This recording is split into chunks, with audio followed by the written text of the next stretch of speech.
The New Orleans Saints have one of the most electrifying players in the entire NFL and have yet to put the ball in his hands nearly enough. We got all that and a little bit of lagniappe for you on today's episode of Locked On Saints. You are Locked On Saints, your daily New Orleans Saints podcast. Part of the Locked On Podcast Network, your team every day.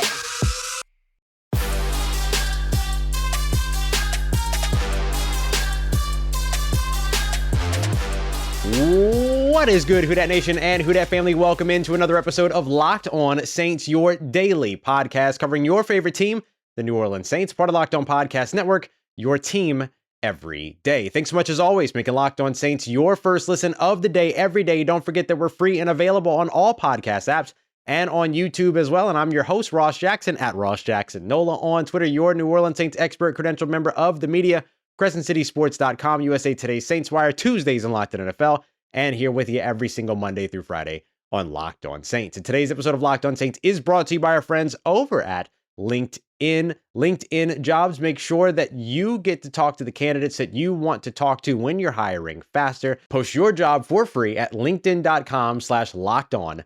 NFL. On today's episode, we're going to continue to tout a little bit wide receiver Chris Olave, who's climbing the Offensive Rookie of the Year award chart. So with our friends over at Bet Online, we'll discuss that and break that down in terms of why he's up there. We'll also break down how the New Orleans Saints dialed up the big play, the big connection between Jameis Winston and Chris Olave downfield.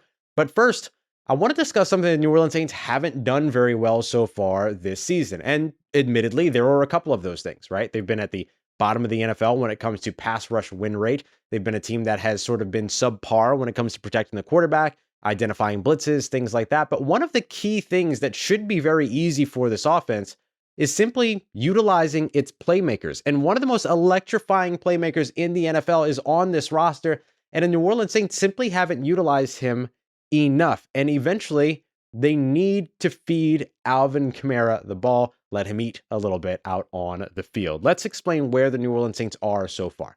In 2022, he's got just 24 carries for 100 rushing yards going into Week 4. It is important to remember that he did not appear in the Week 2 game dealing with a rib injury. So he's got 2 games over the course of these first 3 weeks.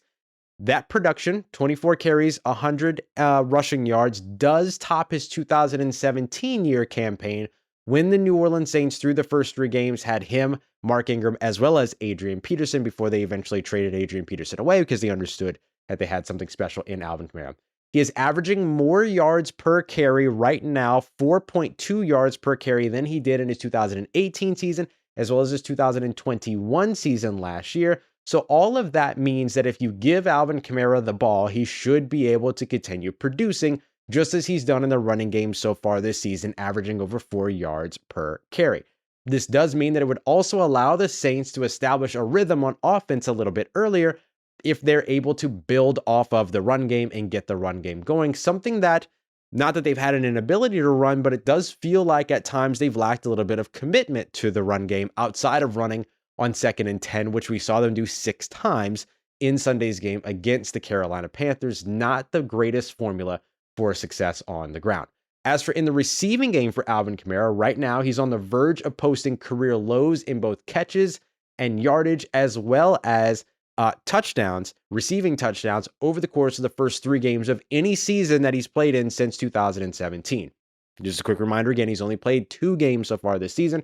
Right now, he's got just 11 targets, 5 catches, and just 19 receiving yards. So a big week 4, particularly in the passing game, would go a long way for Alvin Kamara to not only avoid those career lows through the first 3 games of any given season since he's been in the NFL, but also put him in position to allow this New Orleans Saints team to continue to build that rhythm that they have been looking for early on. And some of it has been that he has not had some catchable throws thrown his way. He had the wheel route in the red zone that looked like it was dialed up perfectly, but it was overthrown to the back corner of the red zone.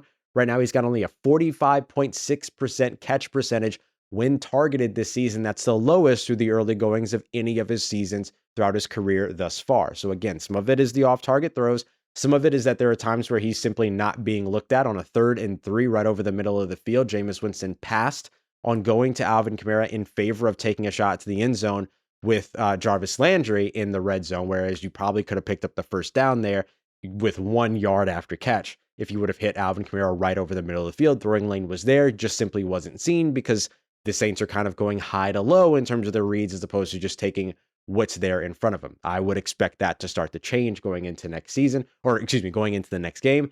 I would also say that the other thing to highlight here is that not only is that the case, but you're also seeing some play calling situations where Alvin Kamara is having to sit back to help with pass protection, or he's got a delayed route going out and the ball's already out of Jameis Winston's hands, things like that. It feels like he's not being a focus so far in the passing game. And some of that is evident in the fact that he doesn't feel like an emphasis so far in the offense as a whole, with no touchdowns to start the season, which is a very surprising thing to consider. He had a slow start last year as well in terms of yardage and touches, but he still had 2 receiving yards early that made him a factor that defenses had to account for over on the offense. So teams aren't necessarily taking him away. It just feels like he's not as much of an emphasis as he should be in this New Orleans Saints offense. And so really, as you move forward and you look for ways to try to improve this offense, getting Alvin Kamara the ball changes everything for the better for the New Orleans Saints. So look for Alvin Kamara to get more involved early on as these games continue here throughout the 2022 regular season. That would probably be one of the biggest things that I would say that the New Orleans Saints can do to have a positive impact moving forward in terms of trying to turn things around after the 1-2 start here this year, just like they did last year. Coming up next, let's break down how the New Orleans Saints dialed up the big play between Jameis Winston and Chris Olave, and what Chris Olave is already doing in New Orleans that's getting him national recognition, particularly in Vegas. We'll break all of that down as we continue on with today's episode of Locked On Saints. Before we get to that, though, I want to tell you about our friends over at LinkedIn. Today's episode is sponsored by LinkedIn, who help you find all of the recruits, the people that you're looking for, the candidates that you're trying to hire when you are hiring, faster than any other competing platform out there. Over 810 million people utilize LinkedIn Jobs. I've utilized it when I've looked for work before, when I was looking for stuff before everything kind of settled in here. And so, it was a go-to place for me when I was looking for jobs. I'm sure it's a go-to place for many of you when you're looking for jobs as well. Now, if you're looking to hire somebody, LinkedIn Jobs is the way to go. If I ever get to the point where I can hire an intern or an assistant or something like that, definitely going to utilize LinkedIn Jobs to get all of that done, because they give you screening questions. They allow you to make sure that you are bringing in the most experienced and best fits anytime that you are discussing candidates or interviewing candidates for those jobs. You can even post a purple hiring banner to help spread the word and post your job posting as well so that it's all out for everyone to see. So LinkedIn Jobs has been voted by small businesses as the #1 place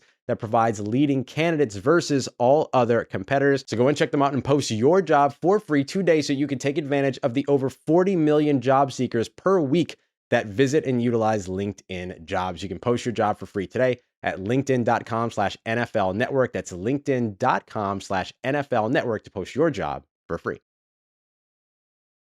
All right, family, continuing on with today's episode of Locked On Saints. The New Orleans Saints have been dialing up some big plays so far this season. They've done it in a variety of ways, but there's something special about the way that they dialed up the big connection between Jameis Winston and Chris Olave this past Sunday that you should take notice of, because it is a core staple in the New Orleans Saints philosophy, and certainly won't be the last time that you see this concept this season. Thanks again, as always, making Locked On Saints your first listen of the day. We're going to try something a little bit different over on the YouTube side. So if you're watching, you can pull up this play over on NFL Plus, or you can follow along with any of the highlight reels, things like that. But if you're watching on YouTube, we're going to try something a little bit different. So thanks to my good friend Brandon Olson from over at Locked On Gators, covering the Florida Gators. This great website, PlayArt Pro, allows me to draw up some of the concepts. So what you're seeing on the screen right now, or what you're watching for if you're listening along, or if you're just listening for the description, is what's called a dagger concept. So on the right side of the offense here in a 2x1, or rather a 3x1 setup, the Saints had Chris Olave on the outside, Jarvis Landry in the slot right next to him. Then he had Juwan Johnson in tight, in line at tight end, in tight with the formation. He's going to stay back to block. And you have Michael Thomas as a split end all by himself at the X receiver position over on the left side. The way that the dagger concept works is that it's a It's a concept that includes a route combination of a go route by the wide receiver on the outside, which you can see. I'm just hoping I can highlight a little bit of the pieces as we go through here. Probably would help if I was actually on the right screen. Here you go. So you can see that it's a go route here that ends up being Chris Olave's assignment. That's where Jameis Winston is going to go with the ball. And then accompanying that from the slot is Jarvis Landry coming from the inside out. He's running an out route that kind of makes it look like a dagger when you put it together, right? It's got the blade, and then it has the dagger that goes across.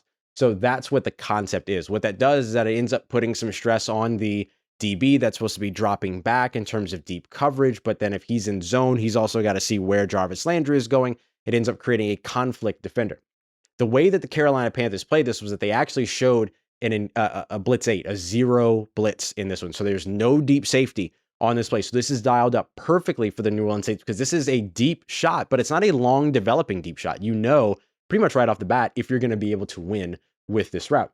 So what the New Orleans Saints do to dial this one up is that they bring and leave Alvin Kamara as well as Juwan Johnson in the backfield to help block, and then they run the concept over on the outside. So I'm going to run this slowly for those of you that are watching on YouTube, but basically the idea is very, very simple here.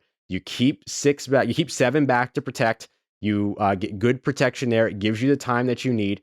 Jarvis Landry runs his out route. It freezes that defender that's dropping back into coverage. And as Chris Olave is blazing by, he's just too fast for anybody once it becomes recovery time, and he ends up getting downfield and in the big 49-yard completion between Jameis Winston and him. Over on the opposite side of the field, Michael Thomas just simply runs a hitch, right? So he's not doing anything super big over there or anything like that that's going to end up drawing anybody's attention in terms of coverage, but it is something that just clears things out. So I'm just letting this run a couple of times. I'll pause here as we get to the point before the break. So as the break happens, that's going to be the thing for Jarvis Landry as he pulls to the outside. That's going to freeze that defender on the outside, which allows Chris Olave to get up ahead. So it's a pretty simple concept. And it was dialed up very, very well for the New Orleans Saints here.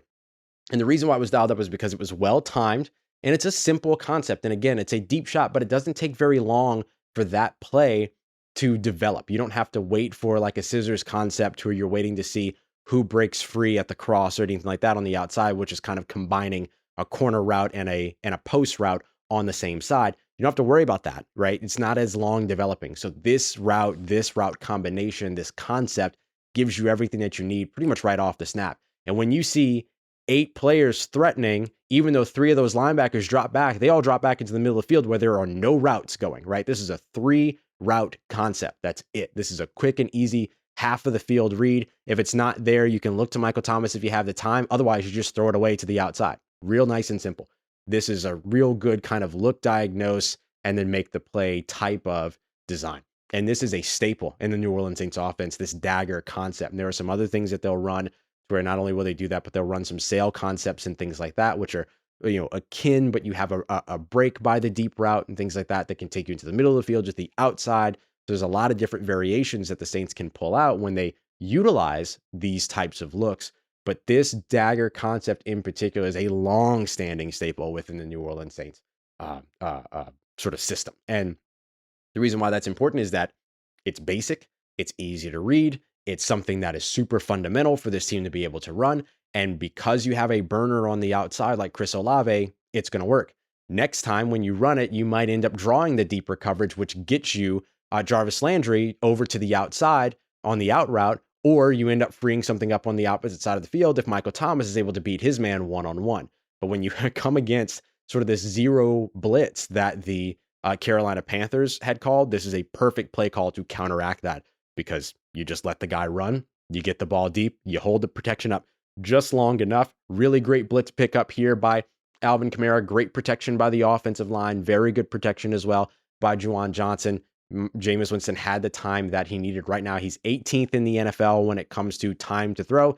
He's 18th in the NFL in terms of percentage of snaps that he has been under pressure. So the offensive line is just below sort of the middle of the NFL, the average of the NFL in those statistics. So this was a really good sort of sign for the New Orleans Saints. This is one of those signs of life that you need from this offense that does want to be able to take the top off, that does want to be able to go deep, but is going to have to prove that they have the protection up front to be able to get it done and the system to get it done. This is a simple concept. I don't want to call it simple like as in simplistic, but this is just one of those core concepts that should work in your offense. And the New Orleans Saints, with their veteran savvy route runners, as well as Chris Olave on the outside, they were able to get it done here. That's good news for the New Orleans Saints as you're looking for them to continue to improve over on the offensive side, not only in attacking deep, but even just looking at protections and what you can get done. The only thing you love to see here is to be able to not have to keep Alvin Kamara behind for pass protection, and instead be able to send him out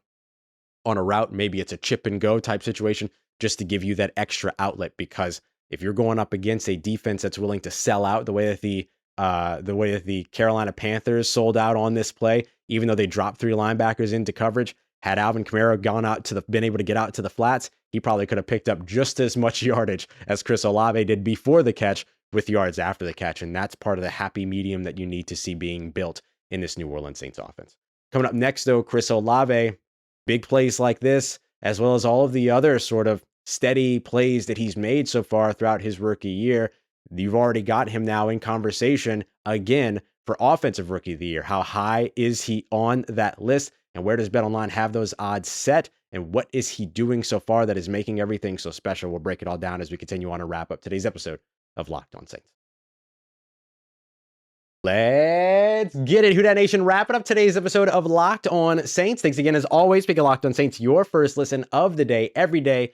New Orleans Saints rookie wide receiver Chris Olave is now tied for second in odds for Offensive Rookie of the Year with our friends over at BetOnline, who of course have more odds, lines, and props than ever before. You can find them over at BetOnline, where the game starts. So when it comes to Chris Olave here, he's now plus 800 for Offensive Rookie of the Year. Remember, he opened the season as the favorite, or after he was drafted, preseason, all of that, he was the favorite. Eventually, Kenny Pickett kind of crept up there. Now, Kenny Pickett hasn't been playing. It's been Mitch Trubisky. There's been some Breece Hall love up there, but those guys have kind of fallen down the list. And right now, instead, you're seeing the wide receivers in this fantastic wide receiver draft class step up into that category, and Chris Olave is not being forgotten in that conversation. So he's plus 800. He's tied right now with his Ohio State Buckeyes teammate, Garrett Wilson, the New York Jet, and both right now are trailing Drake London, the wide receiver formerly of USC, now an Atlanta Falcon, who's at plus 500. So 8-1 odds versus 5-1 odds. He's not very far behind in being able to maybe get into the number 1 spot in terms of Offensive Rookie of the Year favorite. Here's how he has done it.